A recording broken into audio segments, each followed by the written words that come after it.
Good morning, everybody. Today, we're going to talk about something that I've been increasingly frustrated with over the last year. I want to say year, 2 years, three, a long time. But given that Star Wars Galaxy of Heroes is pushing 10 years old, and I've been doing this for, in text for about 5 years and video for a year and a half. But I know that there are other content creators covering very similar topics.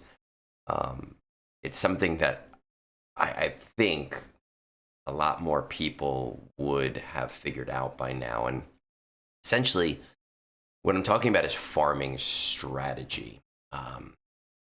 And how to go about farming and how to value packs and how to understand packs and how to spend your limiting resources, which are things like your chirotech, your signal data, your premium currencies like your crystals.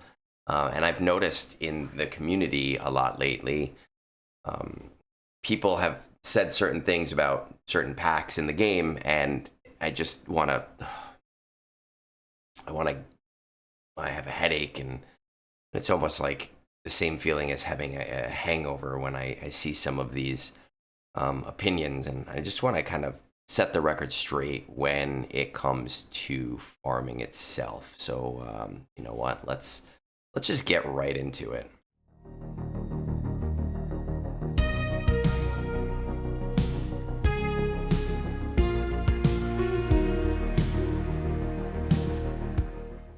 So we're going to keep the single camera on for a second while we just go over the very basic rules of what we're talking about today. So number one is, unless I specifically say so, we're not talking about money. I'm not talking about cash. I'm not talking about taking out your wallet.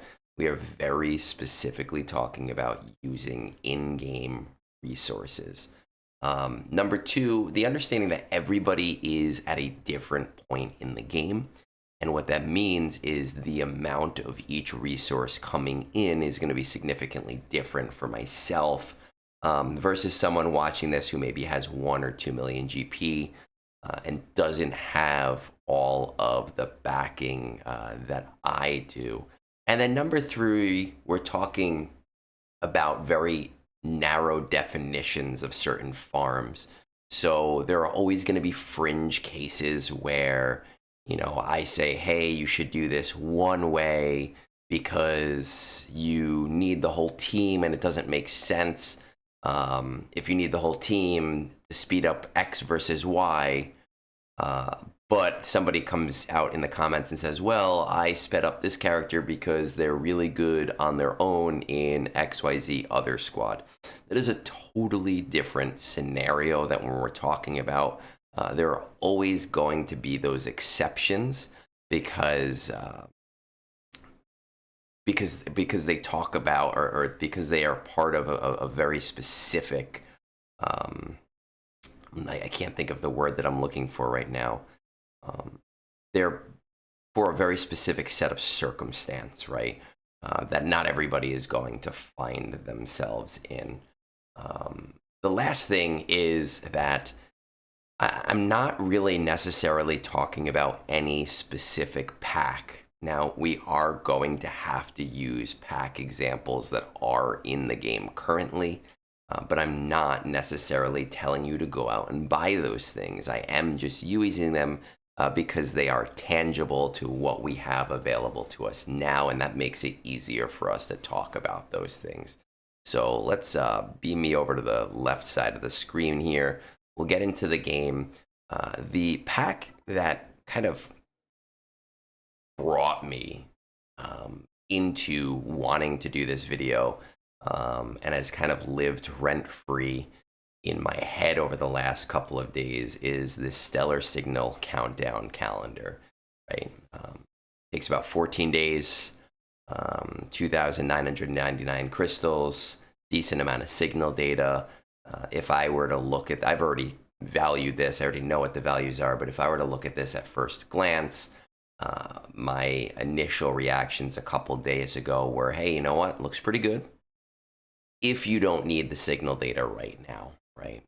So if you have zero signal data right now, this maybe isn't going to help you as much.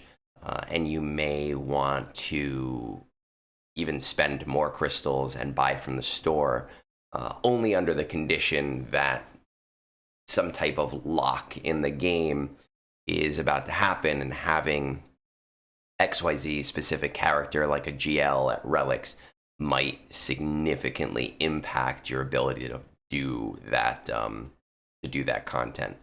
Um, and what I've seen in the community is a lot of people just, well, you know what? Let's pull up the pack first and let's talk about it. Here, that's there. Star Wars GG. Chrome, there we go. So we have my value pack here, and before I click on this, I did preempt this source mildly, and what that means is I want you to ignore certain parts of it because I repurposed them. They are not correct on purpose, and when I say not correct, I mean in terms of what this sheet is designed to do. You see like the CV crystal values, none of this stuff makes sense. And I'll explain that just because I was being lazy earlier. Up here is essentially what this pack looks like, right? And the CV value right now is just the crystal values per quantity. And I have it broken down in thirds, specifically because it is a 3,000 crystal pack. And when you actually get the crystal values, they are relatively the same.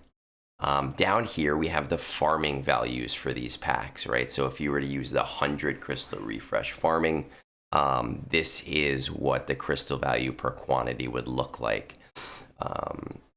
I will say that we don't have a locked down very specific number or exact number for these farming values. So every content creator might have slightly different numbers here. I'm using 0.31. 0.92 and 0.65. I have seen as high as 1.37, 0.91 to 0.92 seems to be where we get. I've seen as high as 0.95 here, and I have seen as low as 0.6 for blue and as high as 0.67, which makes sense because that would be an even 2/3.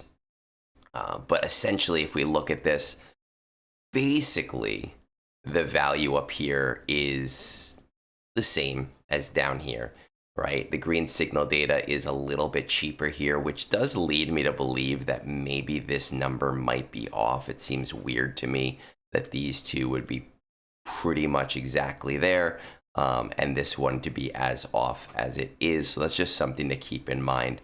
And the prevailing opinion that I have seen in the community when it comes to this pack is, hey, it's a crappy value because it's essentially the same value as farming, except it takes 2 weeks to get the signal data instead of the 1 week it would normally take to hit those quantities from the farming itself. And every time I see that opinion, it just reminds me that so many people don't really understand how farming works. What I want you to think about is double drop days. When double drop days come around, a lot of people don't just do their 100 crystal refreshes. They also dig into their 200 crystal refreshes. And the reason that they do that is because the 200 crystal refreshes on double drop day are exactly as efficient as the 100 crystal refreshes on a normal day. And we view that as being acceptable, but when it comes to this specific pack, we don't view it as acceptable, which doesn't make any sense to me. I think what a lot of people do is they view farming as just like a habit that they do every day. They don't view it as a means to catch up, and I understand. With this being a 10-year-old game, the idea of catching up can be really, really, really daunting. But the purpose really of these crystals is to be used in a way that'll allow you to catch up on other people in smart ways. Um, I do understand the criticism of a pack that takes 2 weeks to get the same amount of signal data as it would be to get than the 1 week that it would take to get from farming. But it's not exactly a do this or a do that scenario. And that's the thing that I think people are tripped up by. Um, I happen to prefer a hoard of crystals. I'm very low on that hoard of crystals right now. I like to be in the 35,000 range for big projects. We do have, what's his name, Temple Guard coming out today, and I will buy 5 packs of that, which will put me lower, which is the only reason that I'm not purchasing this calendar. But essentially because I'm looking ahead and I'm saying, hey, wait a second, I've got a raid coming up. I don't have any projects that need to be done literally today, but I have a raid coming up, and I have 1, 2, 3, 4 characters that are going to be finished farming soon for that raid. And my guild is pushing 44 stars in TB. I'm going to need to bring up a few more characters to Relic 8 and Relic 9. I'm going to need as much signal data as I can.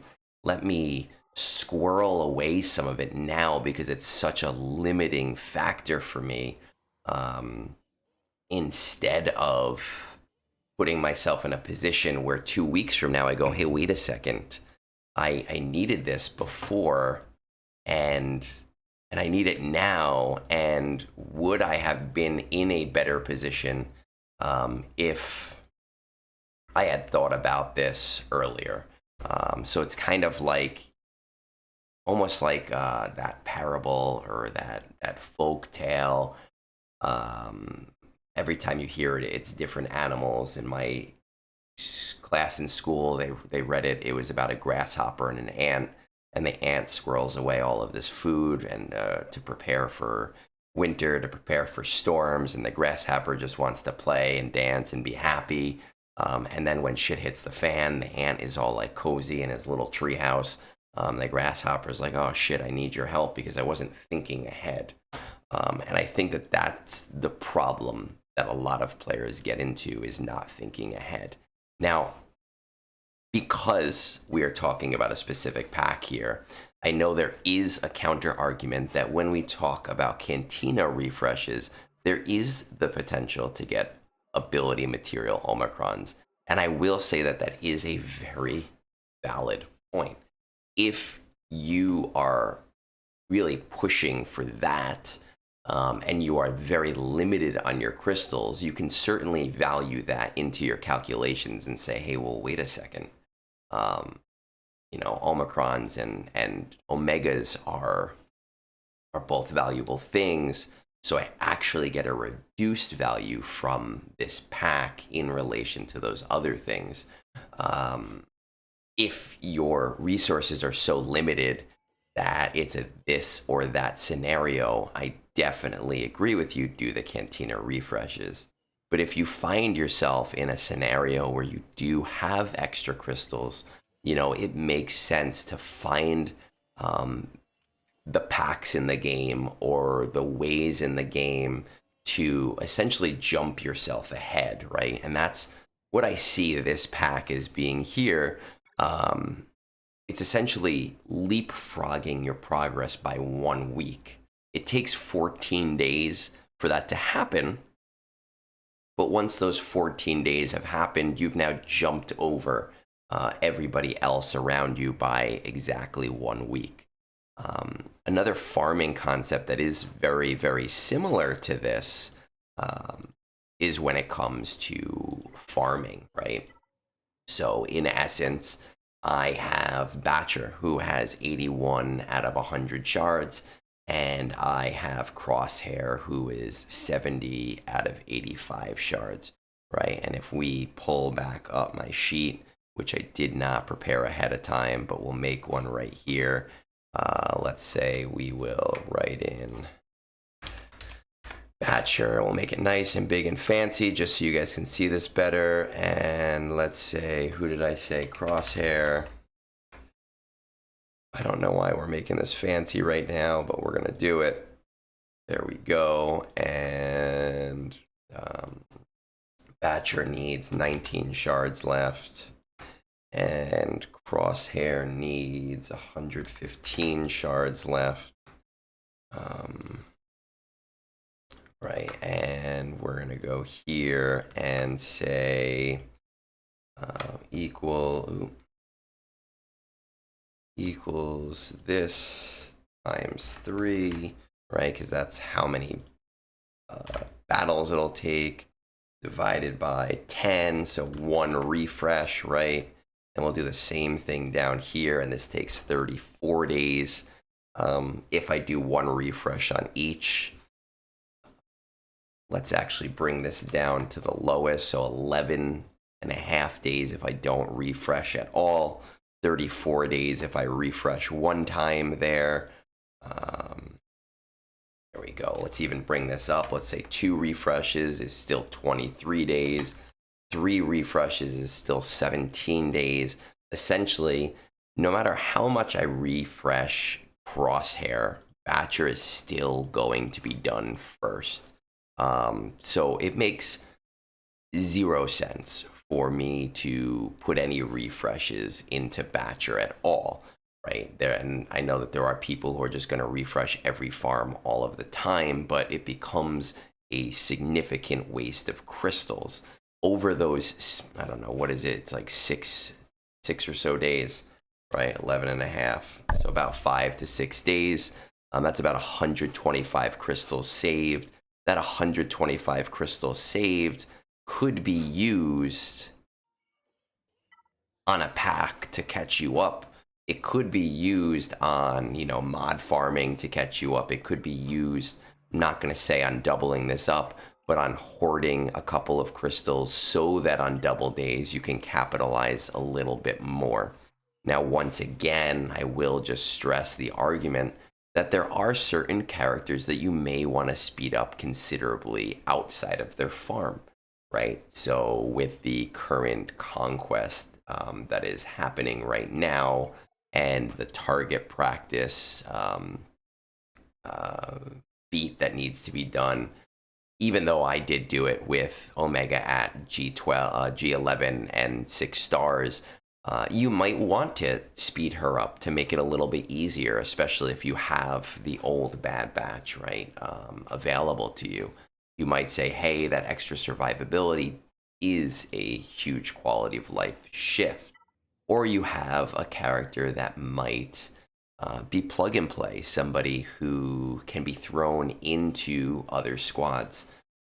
We could look at somebody like Nihilus, who in the late game has a defined squad with Treya. In the early game, you might just really need this Annihilate, and you could, in theory, throw Nihilus with somebody else. I'm not telling people to willy-nilly speed up a Nihilus farm. I am saying that I could understand why somebody might want to do that if they had a specific goal in mind.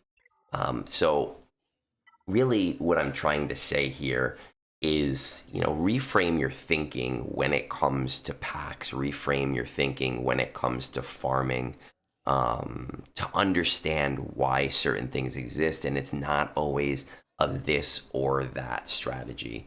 Very often it's a, hey, I'm going to do what I'm already doing, but I have these resources, so let me take those resources and apply them in a smart way to speed me up just a little bit further. Stop thinking about farming as a, hey, I'm doing this in the moment thing, and think of it more as a, hey, I'm in a marathon and I'm not finishing anytime soon. So let me prepare for the inevitabilities, right? If you're running a marathon, there are water stops. Maybe you get to the first water stop and you're like, I'm not thirsty yet. You could run right past that water stop, not knowing when the second one is going to be, and you could, hit a wall in between, stop one and two. Or you can say, you know what, let me grab that water, let me take a sip really quick and keep going, because I don't know what is going on ahead of me. So, just something to consider. And again, it's something that has been frustrating me quite a bit lately. Um, when I see these misunderstandings of farming happen, um, I hope it helps somebody. I know we didn't break down math as much as we normally would, and that wasn't really the purpose of what we are doing here. Um, if I change, just one person's mindset in this, hey, I'm happy. So, with that said, I hope you all, have a great day, and peace out.